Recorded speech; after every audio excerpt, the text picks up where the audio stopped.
देखिए, पाकिस्तान के पुराने खेल और पैंतरे हैं। और पाकिस्तान की मजबूरी है कि ये जो आतंकवादी संगठन हैं, जो इस्लामी ताकतें हैं, इनको खुश करके रखना। और उनकी तरफ से बहुत दबाव था जब से एफएटीएफ द्वारा इनके अकाउंट्स को ग्रे लिस्ट में डाला गया, सील करा गया। तो अभी यूनाइटेड नेशन में गए ये और बोला कि देखिए, इनके घर परिवार नहीं चल रहे हैं और ह्यूमैनिटेरियन ग्राउंड्स पे इनको अनफ्रीज किया जाए। बेसिकली कोई ह्यूमैनिटेरियन ग्राउंड नहीं है, ग्राउंड सिर्फ एक है, वो है आतंकवाद और हिंदुस्तान के खिलाफ आतंकवाद फैलाना। और इस चीज़ का प्रेशर इनके ऊपर रहता है, सरकार के ऊपर, सेना की तरफ से, आईएसआई की तरफ से, और जो माशरा है जो कि काफ़ी इस्लामीकरण जिसका हो चुका है, उसका भी बहुत प्रेशर रहता है। हाँ, अंतर्राष्ट्रीय रिलेशन को देखें तो कहीं ना कहीं इसमें चाइना की बैकिंग जरूर रही होगी। चाइना जैसा मुल्क जो है वो कोई मौका नहीं छोड़ता पाकिस्तान की ऐसे मौक़ों पर मदद करने की।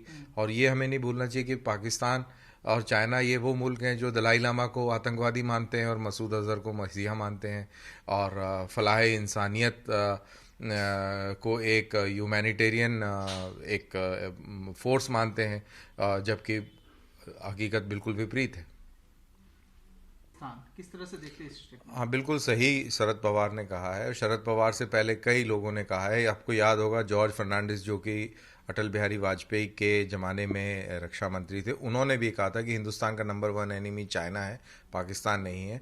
और ये फ़ौज भी मानती है। फ़ौज के जो रणनीतिकार हैं वो चाइना को एक बड़ा प्रतिद्वंद्वी मानते हैं, बजाय कि पाकिस्तान की तो बहुत छोटी सी सीमित दायरे के अंदर तनातनी है, बट चाइना के साथ में तो बहुत विश्वव्यापी जो है तनातनी है, और उसका एक डायमेंशन बहुत अलग है। चाइना, क्योंकि उसका साइज़ बड़ा है, इकोनॉमी हिंदुस्तान से 3 गुना बड़ी है, उसकी रक्षा सेनाएं जो हैं हिंदुस्तान से 3 से 4 गुना बड़ी हैं, तो जाहिर सी बात है वो हिंदुस्तान से काफ़ी पावरफुल है।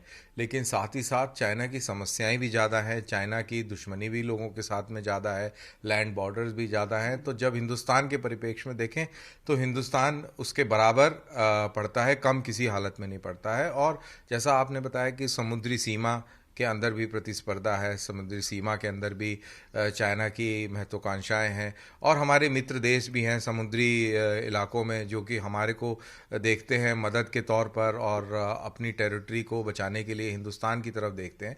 तो हिंदुस्तान के ऊपर जिम्मेवारी नैतिक भी है और सैन्य भी है।